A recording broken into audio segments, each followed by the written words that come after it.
Shalom, saudara-saudara. Di hari ini kita bersyukur kepada Tuhan dan kita berjumpa di hari yang ke-314 dalam gerakan membaca Alkitab. Dan karena itu, mari kita siapkan hati dan pikiran kita dan kita berdoa. Segala puji syukur kami panjatkan kepada-Mu ya Tuhan, dengan segala kasih yang telah Tuhan anugerahkan kepada kami. Kami mau mengisi kehidupan kami dengan kami akan membaca firman-Mu bersama. Tuntunan Tuhan senantiasa menjadi bagian kehidupan kami semua, sehingga hikmat yang telah Tuhan anugerahkan membawa kami semakin mengerti, memahami setiap dari isi dari kebenaran firman-Mu. Tuhan, tuntunlah kami semua, dan inilah ya Tuhan, mencari doa permohonan kami kepadamu, di dalam nama Tuhan Yesus, Juru Selamat kami yang hidup, kami berdoa kepadamu. Amin.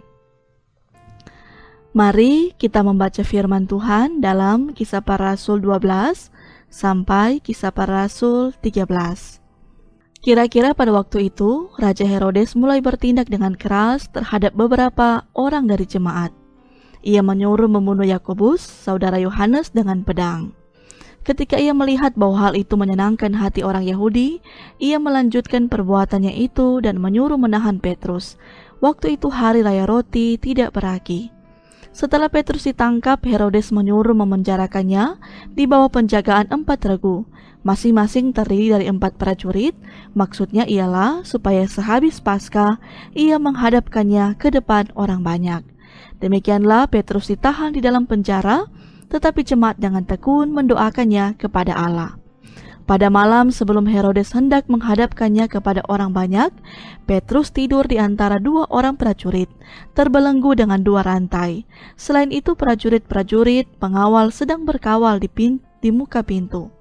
Tiba-tiba berdirilah seorang malaikat Tuhan dekat Petrus dan cahaya bersinar dalam ruang itu.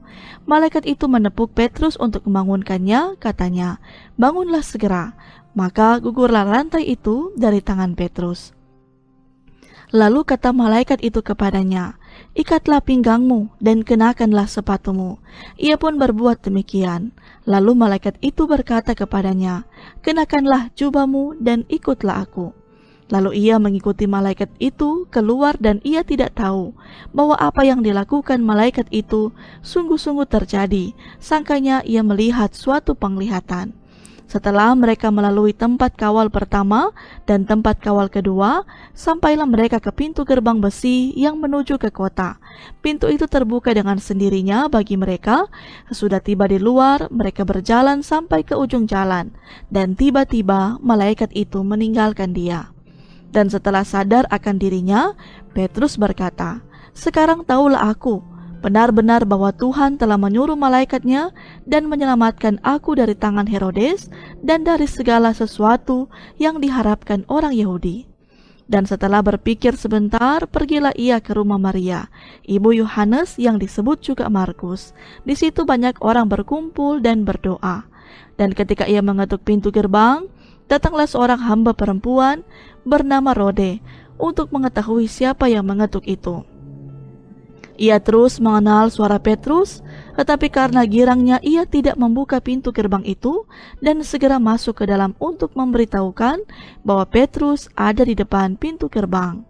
Kata mereka kepada perempuan itu, "Engkau menggigau." Akan tetapi ia tetap mengatakan bahwa benar-benar demikian. Kata mereka, "Itu malaikatnya." Tetapi Petrus terus-menerus mengetuk, dan ketika mereka membuka pintu dan melihat dia, mereka tercengang-cengang. Tetapi Petrus memberi isyarat dengan tangannya supaya mereka diam. Lalu ia menceritakan bagaimana Tuhan menuntunnya keluar dari penjara. Katanya, "Beritahukanlah hal ini kepada Yakobus dan saudara-saudara kita." Lalu ia keluar dan pergi ke tempat lain. Pada keesokan harinya, gemparlah prajurit-prajurit itu. Mereka bertanya-tanya apakah yang telah terjadi dengan Petrus. Herodes menyuruh mencari Petrus, tetapi ia tidak ditemukan. Lalu Herodes menyuruh memeriksa pengawal-pengawal itu dan membunuh mereka. Kemudian ia berangkat dari Yudea ke Kaisarea dan tinggal di situ. Herodes sangat marah terhadap orang Tirus dan Sidon atas persetujuan bersama mereka menghadap dia. Mereka berhasil memujuk Blastus, pegawai istana raja, ke pihak mereka. Lalu mereka memohonkan perdamaian karena negeri mereka beroleh bahan makanan dari wilayah raja. Dan pada suatu hari yang ditentukan, Herodes mengenakan pakaian kerajaan, lalu duduk di atas takhta dan berpidato kepada mereka. Dan rakyatnya bersorak membalasnya, "Ini suara Allah dan bukan suara manusia." Dan seketika itu juga ia ditampar malaikat Tuhan karena ia tidak memberi hormat kepada Allah. Ia mati dimakan cacing-cacing. Maka firman Tuhan makin tersebar dan makin banyak didengar orang. Barnabas dan Saulus kembali dari Yerusalem setelah mereka menyelesaikan tugas pelayanan mereka. Mereka membawa Yohanes yang disebut juga Markus. Pada waktu itu dalam jemaat di Antiokhia ada beberapa nabi dan pengajar, yaitu Barnabas dan Simeon yang disebut Niger, dan Lukius orang Kirene, dan Menahem yang diasuh bersama dengan raja wilayah Herodes dan Saulus. Pada suatu hari ketika mereka beribadah kepada Tuhan dan berpuasa, berkatalah Roh Kudus, "Khususkanlah Barnabas dan Saulus bagiku untuk tugas yang telah kutentukan bagi mereka." Maka berpuasa dan berdoalah mereka, dan setelah meletakkan tangan ke atas kedua orang itu, mereka membiarkan keduanya pergi. Oleh karena disuruh Roh Kudus, Barnabas dan Saulus berangkat ke Seleukia, dan dari situ mereka berlayar ke Siprus. Setiba di Salamis, mereka memberitakan firman Allah di dalam rumah-rumah ibadat orang Yahudi, dan Yohanes menyertai mereka sebagai pembantu mereka. Mereka mengelilingi seluruh pulau itu sampai ke Pafos. Di situ mereka bertemu dengan seorang Yahudi bernama Bar-Yesus. Ia seorang tukang sihir dan nabi palsu. Ia adalah kawan gubernur pulau itu, Sergius Paulus, yang adalah orang cerdas. Gubernur itu memanggil Barnabas dan Saulus karena ia ingin mendengar firman Allah. Tetapi Elimas, demikianlah namanya dalam bahasa Yunani, tukang sihir itu menghalang-halangi mereka dan berusaha membelokkan gubernur itu dari imannya. Tetapi Saulus, juga disebut Paulus, yang penuh dengan Roh Kudus, menatap dia dan berkata, "Hai anak iblis, engkau penuh dengan rupa-rupa tipu muslihat dan kejahatan. Engkau musuh segala kebenaran. Tidakkah engkau akan berhenti membelokkan jalan Tuhan yang lurus itu? Sekarang lihatlah, tangan Tuhan datang menimpa engkau, dan engkau menjadi buta. Beberapa hari lamanya engkau tidak dapat melihat matahari." Dan seketika itu juga orang itu merasa diliputi kabut dan gelap, dan sambil meraba-raba, ia harus mencari orang untuk menuntun dia. Melihat apa yang telah terjadi itu, percayalah gubernur itu, ia takjub oleh ajaran Tuhan. Lalu Paulus dan kawan-kawannya meninggalkan Pafos dan berlayar ke Perga di Pamfilia, tetapi Yohanes meninggalkan mereka lalu kembali ke Yerusalem.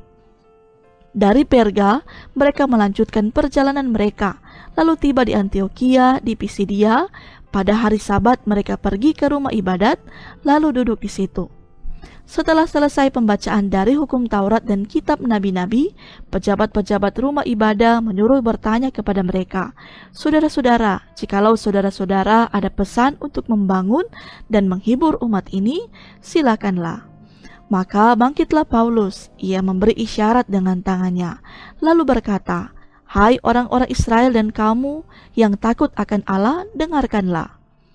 Allah umat Israel ini telah memilih nenek moyang kita dan membuat umat itu menjadi besar ketika mereka tinggal di Mesir sebagai orang asing. Dengan tangannya yang luhur, ia telah memimpin mereka keluar dari negeri itu. 40 tahun lamanya ia sabar terhadap tingkah laku mereka di padang gurun. Dan setelah membinasakan 7 bangsa di tanah Kanaan, ia membagi-bagikan tanah itu kepada mereka untuk menjadi warisan mereka. Selama kira-kira 450 tahun, sesudah itu ia memberikan mereka hakim-hakim sampai pada zaman Nabi Samuel.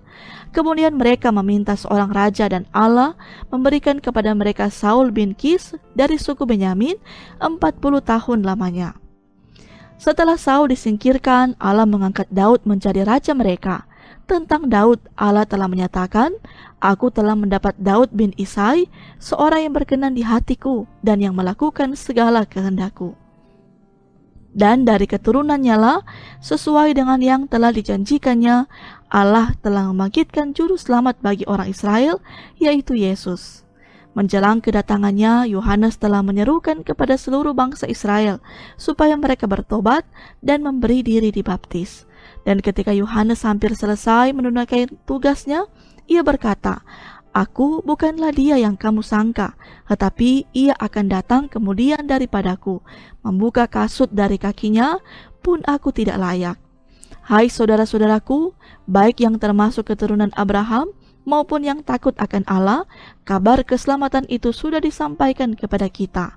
Sebab penduduk Yerusalem dan pemimpin-pemimpinnya tidak mengakui Yesus. Dengan menjatuhkan hukuman mati atas dia, mereka mengenapi perkataan nabi-nabi yang dibacakan setiap hari Sabat.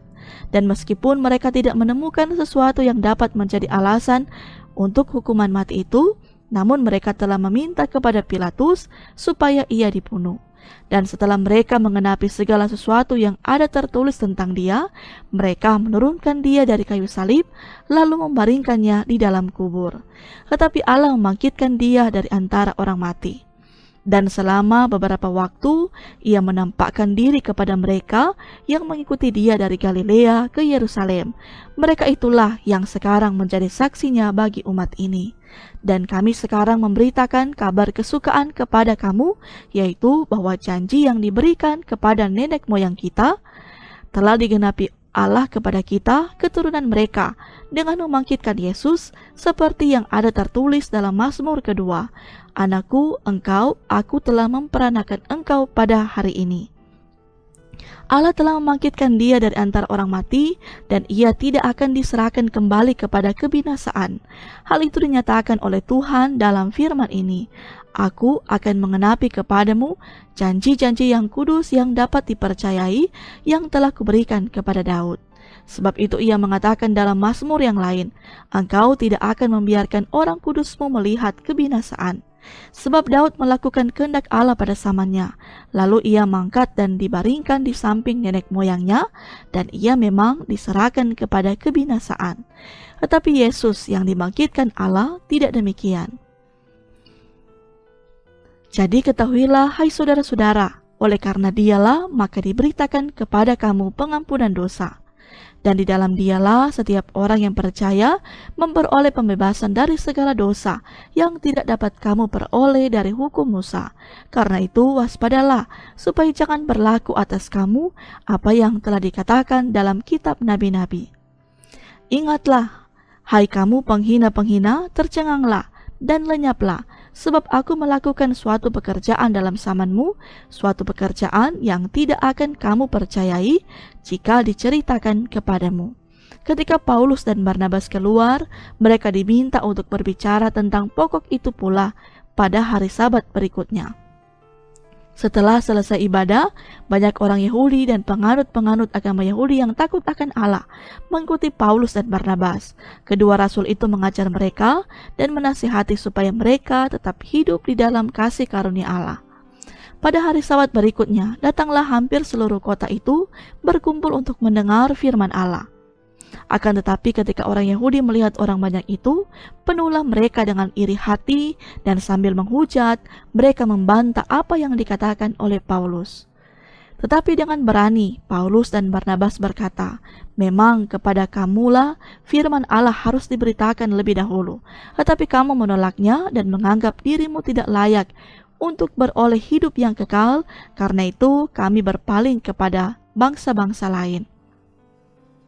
Sebab inilah yang diperintahkan kepada kami, aku telah menentukan engkau menjadi terang bagi bangsa-bangsa yang tidak mengenal Allah, supaya engkau membawa keselamatan sampai ke ujung bumi."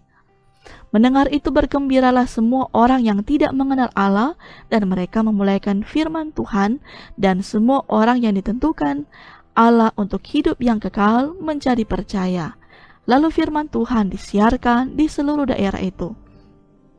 Orang-orang Yahudi menghasut perempuan-perempuan terkemuka yang takut akan Allah dan pembesar-pembesar di kota itu, dan mereka menimbulkan penganiayaan atas Paulus dan Barnabas dan mengusir mereka dari daerah itu. Akan tetapi Paulus dan Barnabas mengembaskan debu kaki mereka sebagai peringatan bagi orang-orang itu, lalu pergi ke Ikonium. Dan murid-murid di Antiokhia penuh dengan sukacita dan dengan Roh Kudus. Demikian firman Tuhan, dan mari kita berdoa. Kami mengucap syukur kepada-Mu ya Tuhan untuk segala penyertaan dan tuntunan Tuhan bagi kami semua, dengan firman yang boleh kami baca bersama menjadi sebuah kekuatan kami untuk kami menjalani segala tugas tanggung jawab kami di sepanjang hari ini. Kami akan percaya pertolongan Tuhan membawa kami dapat menjalani segala pekerjaan, usaha, pendidikan, bahkan segala harapan kerinduan kami. Dan kami percaya pula hanya ke dalam tangan-Mu lah kami boleh menikmati segala berkat-berkat yang Kau akan curahkan, baik bagi kehidupan pribadi kami, bahkan dalam kehidupan keluarga kami masing-masing. Inilah ya Tuhan, syukur, sukacita kami kepadamu. Di dalam nama Tuhan Yesus, Juru Selamat kami yang hidup, kami berdoa. Amin. Terima kasih Bapak Ibu Saudara-saudara yang sudah bersama-sama membaca firman Tuhan kita di saat ini. Tuhan memberkati kita sekalian.